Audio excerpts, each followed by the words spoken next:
안녕하세요. 구름이입니다.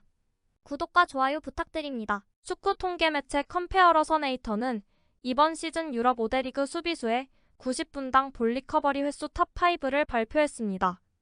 볼 리커버리 횟수가 높을수록 공 소유권을 빠르게 가져와 상대에게 공격 기회를 내주지 않는 좋은 수비수라는 걸 의미합니다.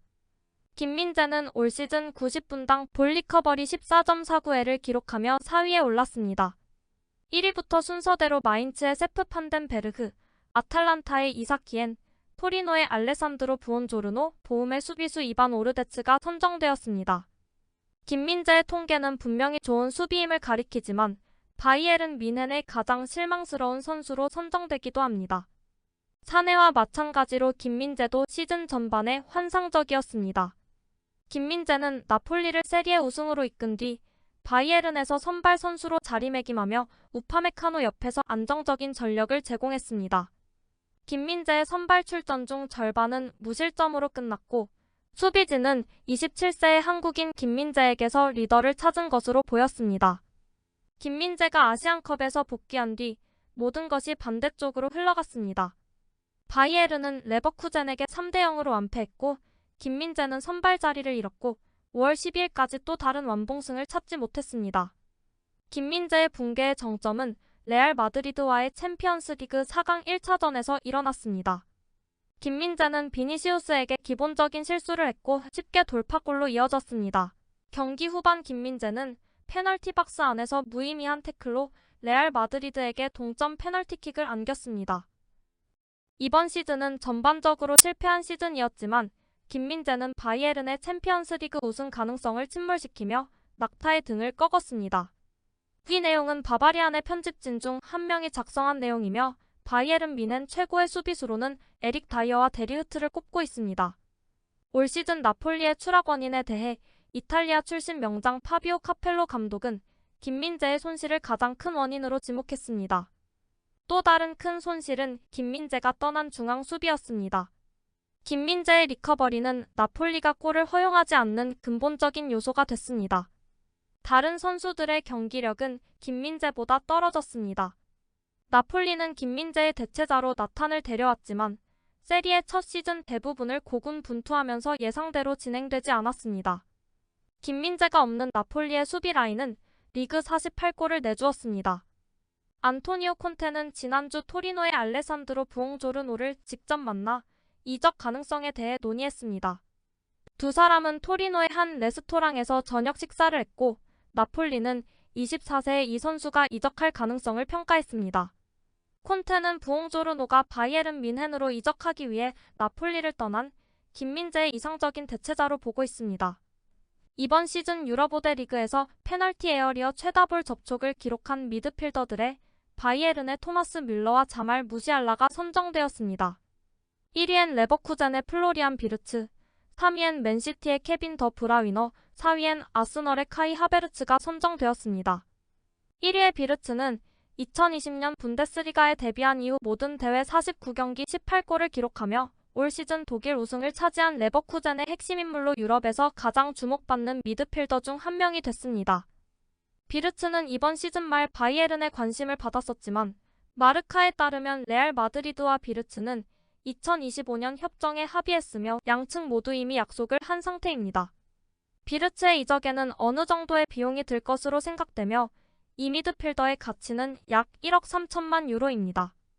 21세의 비르츠는 레버쿠젠의 CEO 페르난도 카로가 거래를 성사시키려면 약 1억 5천만 유로의 제한이 필요할 것이라고 했었습니다. 과연 은바페의 딜을 이어 레알로 향하게 될까요? 빌트에 따르면 마리오 바슬러는 볼프스부르크에서 열린 팬 토크에서 34세의 공격수 밀러가 이번 여름 유럽 선수권 대회 이후의 경력을 끝내야 한다고 했습니다. 토마스 밀러는 이번 홈 토너먼트가 끝난 후 토니 크로스와 같은 행동을 해야 합니다. 토마스 밀러의 시대는 이제 막 끝났습니다. 밀러도 특정 연령이며 이미 FC 바이에른과 독일 대표팀에서 많은 성과를 거두었습니다. 그러나 밀러 자신은 이번 여름 경력을 끝내는 것은 선택사항이 아닙니다. 내 계약 기간은 아직 1년 남았습니다. 내 고용주를 그렇게 실망시킬 수는 없어요. 아직 그만둘 생각은 없고 앞으로의 과제에 대해 생각하고 있습니다. 토마스 투헬은 맨유 감독직을 맡을 계획이 없으며 이번 여름에는 어떤 구단에서도 감독직을 맡지 않고 휴식을 취하고 싶어 합니다. 지난주 모나코에서 투헬과 맨체스터 유나이티드 주주인 짐 래트클리프 사이에 회의가 있었습니다. 투헬은 클럽이 텐 하그와 헤어진다면 유나이티드를 인수할 의향이 있다는 신호를 보냈었습니다. 하지만 최근 투헬은 맨유와 더 이상 협상을 이어가지 않기로 결정했습니다. 민해는 투헬을 둘러싼 최근 상황을 예의주시하고 있습니다. 그 이유는 투헬 감독이 민헨과 2025년까지 공식적으로 계약되어 있기 때문입니다. 소문에 따르면 투헬 감독은 1,000만 유로 이상의 퇴직금을 기대할 수 있다고 합니다. 반면 바이에른은 투헬 감독이 2025년 여름 이전에 새로운 감독직을 맡을 경우 이적료를 요구할 수 있습니다. 데리흐트가 약혼자 안네키 몰레나르와 결혼했습니다. 이번 여름 독일에서 열리는 유럽 선수권 대회 때문에 성대한 결혼식을 계획하는 것은 불가능했다고 합니다. 그래서 조부모, 부모, 형제자매와 증인이 되어줄 적은 하객과 함께 작은 정원에서 결혼식을 올렸습니다. 그러나 네덜란드 국가대표인 데리흐트는 축하할 시간이 많지 않았습니다. 결혼식 당일 데리흐트는 아이슬란드 경기를 위해 훈련 캠프로 돌아갔습니다. 사실 저희의 결혼식 계획이 어떻게 진행되었는지를 보면 저희 관계를 잘 보여주는 좋은 예라고 할 수 있습니다.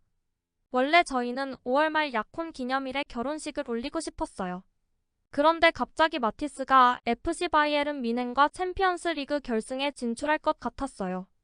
그래서 마지막 순간에 모든 일정을 연기해야 했습니다. 유벤투스에서 뛰었던 데리흐트는 이후 이탈리아 토스카나에서 큰 축하 행사를 하고 싶어 한다고 하네요. FC 바이에른은 12년 만에 우승에 실패했습니다. 새 시즌에 다시 성공을 거두기 위해 뮌헨 팀은 여름에 선수단을 재구축하려고 합니다. 디렉터 에벨은 스쿼드에 대해 세부 사항을 공개했습니다. 바이에른은 아주 오랜 시간 동안 선수단과 함께 일해왔습니다. 이제 우리는 어느 정도 혁신이 아닌 진화를 원합니다. 수년에 걸쳐 무언가를 다시 시작하고 싶습니다. 최근 다이어 빼고 모든 센터백을 팔라고 했었던 언론 내용은 반응이 적었지만 다시 한번 데리흐트의 이름이 거론되니 팬들은 혼란스러워합니다. 저는 데리흐트의 매각을 이해할 수 없습니다. 키미도 이해할 수 없습니다. 전달된 목록이 정확하지 않다고 생각합니다. 새로 영입할 파리냐, 시몬스, 타는 모두 좋은 선수라고 생각합니다. 바로 그거야. 데리흐트는 가면 안 돼. 그루다와 프림퐁을 추가하면 끝입니다. 마티스 데리흐트를 팔고 우파메카노를 유지한다는 것은 이해할 수 없는 일입니다. 우파메카노는 목록의 맨 위에 있어야 합니다.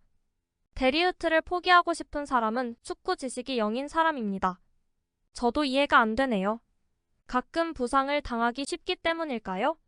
하지만 왜 우파를 계속 키우고 싶어 하는지 이해가 안 돼요.